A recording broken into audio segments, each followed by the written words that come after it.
अस्सलाम वालेकुम।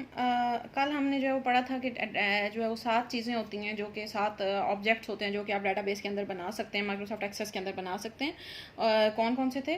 टेबल्स हैं, forms, queries, reports, pages, macros and modules. तो उसमें से मैंने कहा था कि ये जो मज़ीद 4 चीज़ें हैं, जो टेबल, फॉर्म, क्यूरीज और रिपोर्ट्स हैं, जो पहली वाली 4 चीज़ें हैं, ऑब्जेक्ट्स हैं, इनको ऑब्जेक्ट कहते हैं। ठीक है, टेबल एक ऑब्जेक्ट है, फॉर्म एक ऑब्जेक्ट है। ठीक है, तो ये जो पहले 4 ऑब्जेक्ट्स हैं, इनको हम मज़ीद डिटेल में पढ़ेंगे। ठीक है, तो आज हम इनको थोड़ा डिटेल में देखते हैं और आगे जो आपके चैप्टर्स हैं वो भी इन्हीं के ऊपर हैं। पहला जो 6 चैप्टर होगा वो टेबल और क्यूरीज के ऊपर है, और जो 7 चैप्टर है फॉर्म्स और रिपोर्ट्स के ऊपर है। ठीक, तो इन्हीं के ऊपर बेस करता है। तो और है भी यही चीज़ें, कोई इतनी नई भी चीज़ नहीं है उनमें। ठीक है, तो ये वाली अच्छी तरीके से आपने याद करनी है, ये इनकी डेफिनेशंस और इनको जो भी जो यहाँ पे आप पढ़ेंगे। ठीक है, अच्छा, सबसे पहले लिखा हुआ है component of a database system is known as database object. ठीक है, हमने अभी यही पढ़ा है कि इनको मैं अब यही कह रही थी कि टेबल को ऑब्जेक्ट कहते हैं, फॉर्म को ऑब्जेक्ट कहते हैं। तो इसका मतलब है कि डेटाबेस के अंदर जो जो चीज़ें यूज़ होती हैं, जो उसको कंपोनेंट होता है, यानी कि जो उसको बनाने के लिए इस्तेमाल होते हैं, उनको हम क्या कहते हैं? Database object. Microsoft Access provides various objects that are use to store and retrieve data. तो जो मेजर ऑब्जेक्ट्स हैं वो ये 4 हैं: tables, forms, queries and reports. तो सबसे पहले आ जाते हैं टेबल पे। Table is most important object of database. हमने यही पढ़ा ना कि हम रिलेशनल डाटाबेस मैनेजमेंट सिस्टम पढ़ रहे हैं। तो रिलेशनल डाटाबेस मैनेजमेंट सिस्टम तब तक कंप्लीट नहीं होगा जब तक इसके अंदर हमारे पास टेबल्स नहीं आते, क्योंकि वो बेस ही टेबल के ऊपर कर रहा है। ठीक है, तो टेबल जो है वो हमारे पास सबसे पहला और मोस्ट इंपॉर्टेंट, यानी कि इसके बगैर आपका डाटाबेस नहीं बन सकता। ठीक है, ये होगा तो आपका डाटाबेस बनेगा। It is the central concept in relational database management system. All the data in the relational database is stored in tables. हमने पीछे पढ़ा हुआ है कि relational database management system का मतलब ये है कि आपका डाटा जितना भी होगा वो सारा किसके अंदर स्टोर होता है? RDBMS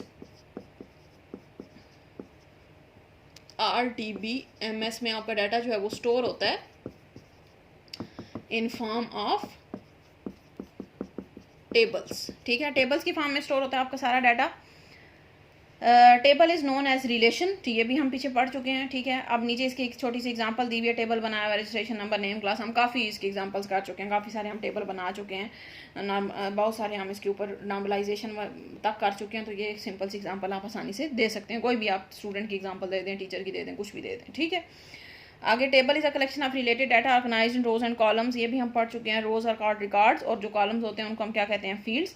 database normally consistence of many table, each table is identified by separate name. हर टेबल का अपना अपना नाम, जैसे कॉलेज का डाटाबेस था तो उसमें हमने कहा कि स्टूडेंट का टेबल हो जाएगा, टीचर का टेबल हो जाएगा, यानी कि हर टेबल का अपना अपना नाम आप रख देते हैं। ठीक है, तो ये वाली टेबल की छोटी सी यहाँ पे लिखा हुआ है, ये यहाँ पे इन्होंने थोड़ा इसको डिटेल में बताया हुआ है कि अगर आपको टेबल के बारे में पूछा जाता है तो आप ये सारी चीज़ें बताएंगे। लेकिन हम चूंकि पहले काफ़ी बार पढ़ चुके हैं और पीछे से हम यही पढ़ते आ रहे हैं, टेबल्स ही पढ़ते आ रहे हैं, तो इस वजह से मैं इसको ज़्यादा डिटेल में नहीं जा रही। आगे आ जाए क्यूरीज पे, जो कि आपके लिए नई चीज़ है। क्यूरीज, फॉर्म्स और रिपोर्ट्स ये हमने पहले नहीं पढ़े हुए। ठीक है, नंबर 2 पे हमारे पास जो चीज़ आती है क्यूरीज।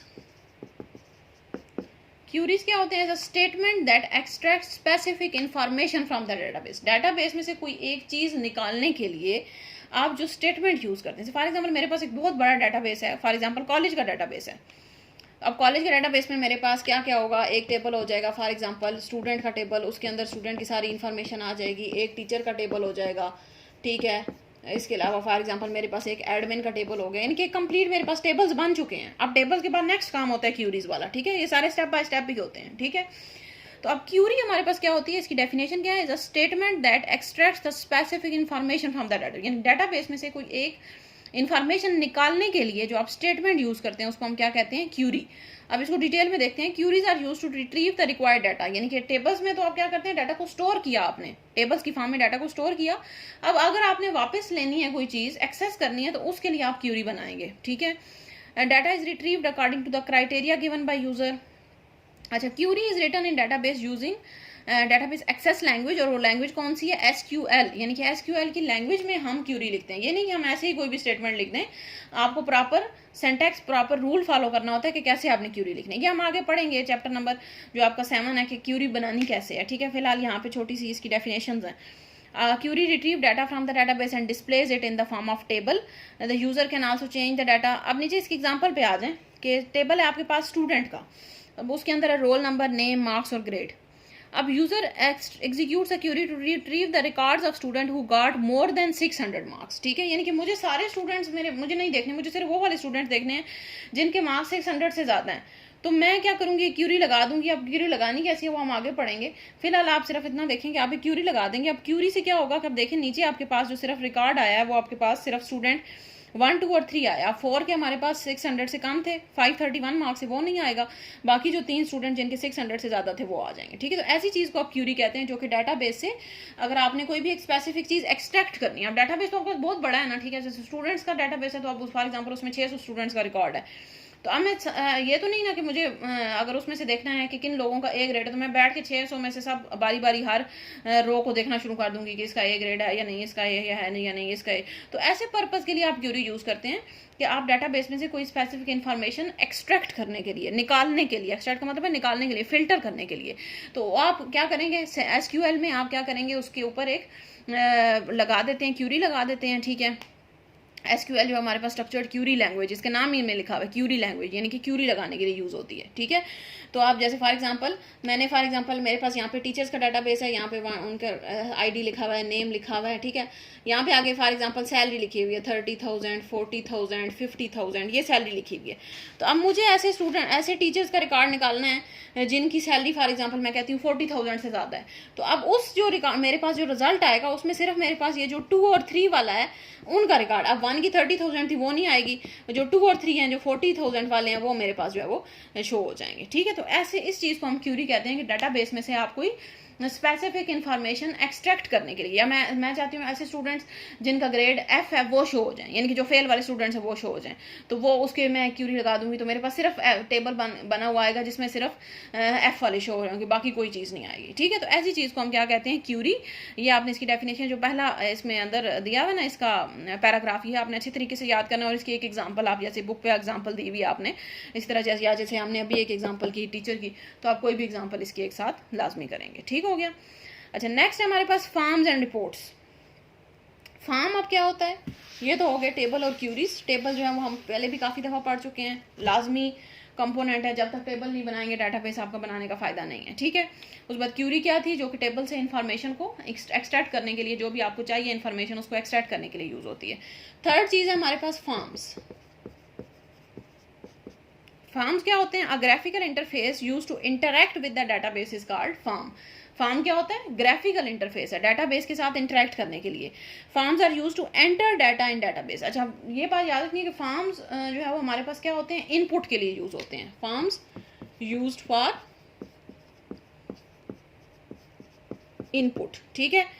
अब क्या होता है हमारे पास, एक बात आपने इसमें याद रखनी है कि हमारे पास ग्राफिकल यूजर इंटरफेस होता है, यानी अच्छा सा एक इंटरफेस, कलरफुल बटन शटन सारा कुछ लगा हुआ होता है, आसानी से आप डाटा आप एंटर कर सकते हैं, ठीक है। Form consist of text boxes, labels, buttons, ठीक है। यानी कि सारे जो ग्राफिकल यूजर इंटरफेस में सारी चीज़ें होती हैं ना, menus, icons, buttons, text boxes, वही सारी चीज़ें आपके पास फॉर्म्स में भी होती हैं। Enable the user to interact with the database easily, यानी कि बजाय इसके कि आप वही टेबल में आप ये बात याद रखें, जैसे आप टेबल में रिकॉर्ड एंटर करते हैं ना, वैसे ही फॉर्म में भी दोनों पर्पज तकरीबन सेम ही है। टेबल में भी आप इनपुट दे रहे थे, रिकॉर्ड्स एंटर कर रहे थे, फॉर्म में भी करते हैं, लेकिन टेबल में थोड़ा वो बोरिंग होता है कि आपके पास सिर्फ रोज और कॉलम्स होते हैं, आप रिकॉर्ड एंटर करते जाते हैं, वो थोड़ा बोरिंग है।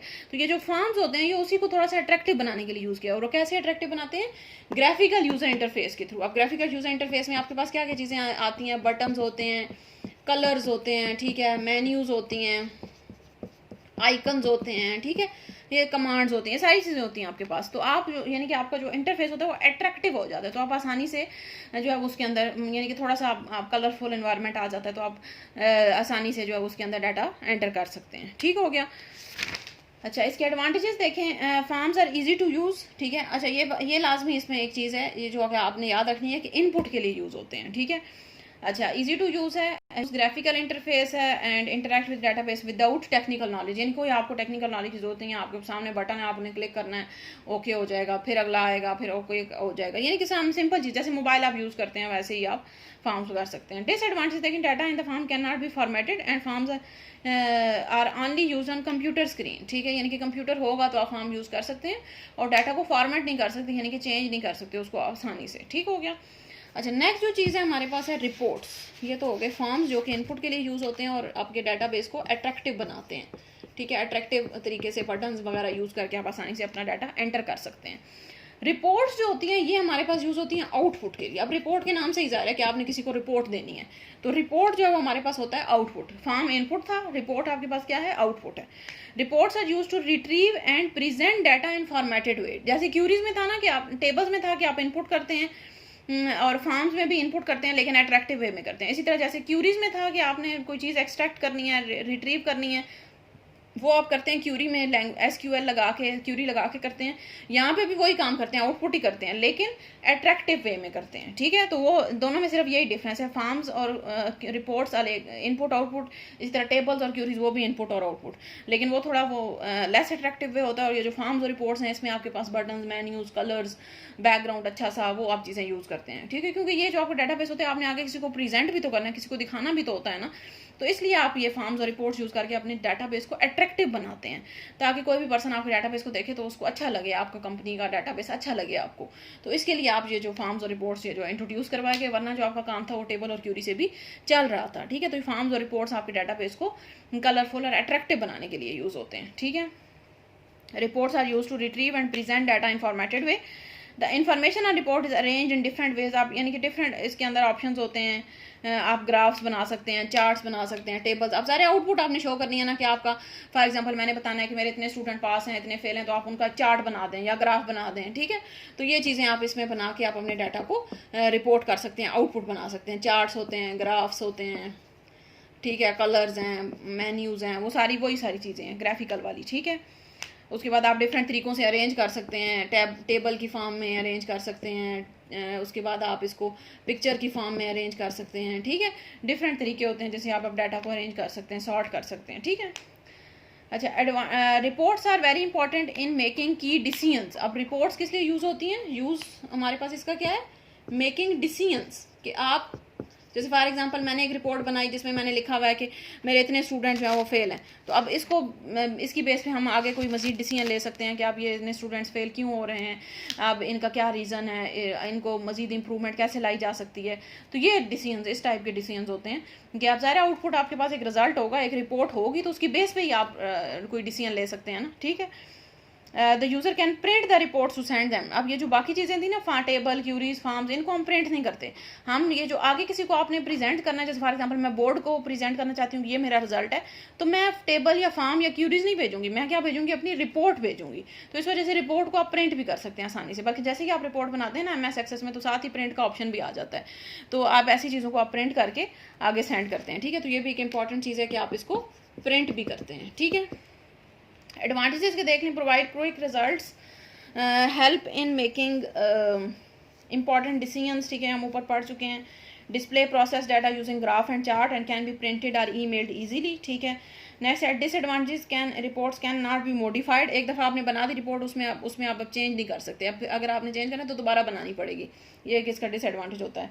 User can not add new data, ये वही चीज़ है कि मॉडिफाई नहीं कर सकते हैं। Report can not be deleted, ना ही आप कोई नई चीज़ ऐड कर सकते हैं ना, यानी कि एक दफ़ा रिपोर्ट बना दी तो अब आप उसमें कोई चीज़ ऐड डिलीट नहीं कर सकते। अगर आपने करनी है तो आपको दोबारा से पूरी रिपोर्ट बनानी पड़ेगी, और वो कोई इतना लंबा प्रोसेस नहीं होता, 2-3 मिनट लगते हैं, दोबारा से बन जाती है, ठीक है। तो यानी कि इसमें ये एक इसका डिसएडवांटेज है कि इसमें आप एडिट या मॉडिफाई नहीं कर सकते, ठीक है। तो ये 4 चीज़ें थी हमारे पास, टेबल्स, फॉर्म्स, क्यूरीज और रिपोर्ट्स, जिनको हम आगे भी चैप्टर नंबर 6 और 7 में भी हम यही पढ़ेंगे। अब जैसे चैप्टर नंबर आपका 6 है तो इसमें आपकी, इसका नाम है टेबल एंड क्यूरी, तो उसमें टेबल और क्यूरीज को हम थोड़ा ज़्यादा डिटेल में देखेंगे कि टेबल कैसे बनाने हैं, क्यूरी कैसे बनानी है, उसको मज़ीद उसके अंदर क्या क्या ऑप्शंस होते हैं उनको हम डिटेल में देखेंगे। इसी तरह जो चैप्टर नंबर 7 है वो उसका नाम है फॉर्म्स एंड रिपोर्ट्स, तो उसमें हम इन दोनों को डिटेल में देखेंगे। तो लेकिन बेसिक्स इनकी ये जो हमने आज पढ़ी है कि ये होते क्या है, इनकी डेफिनेशन क्या है, एक एक एग्जाम्पल इनकी, ठीक है। तो ये आपने फ़िलहाल इतना ही इसको करना है, ठीक है जी। Thank you.